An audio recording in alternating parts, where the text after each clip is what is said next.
نواز سے مرکز تبلیغ جماعت کے شورا ارکان نے ملاقات کی ہے۔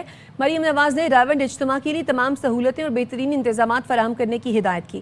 مریم نواز نے راولپنڈی اجتماع کے لیے 3 دن الیکٹرو بس چلانے کا اعلان کیا۔ الیکٹرو بسیں ریلوے اسٹیشن اور ایئرپورٹ سے راولپنڈی تک چلائی جائیں گی۔ مریم نواز کی D C, C C P O, D I جی اور سی ٹی او کو راولپنڈی جانے کی ہدایت۔ الفت مغل ہمارے ساتھ موجود ہیں، مزید تفصیلات وہ بتائیں گے۔ اپڈیٹ کیجیے الفت۔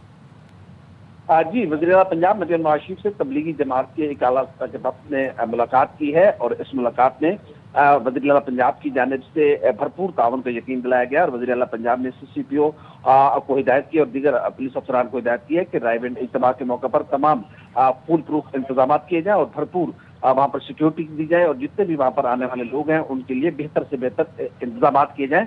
اس پر تبلیغی جماعت کے جو وفد ہے انہوں نے وزیر اعلیٰ پنجاب مریم نواز شریف کا شکریہ ادا کیا۔ مریم نواز شریف نے کہا کہ آئندہ بھی تعاون کا سلسلہ جاری رہے گا۔ اپڈیٹ کرنے کے لیے شکریہ۔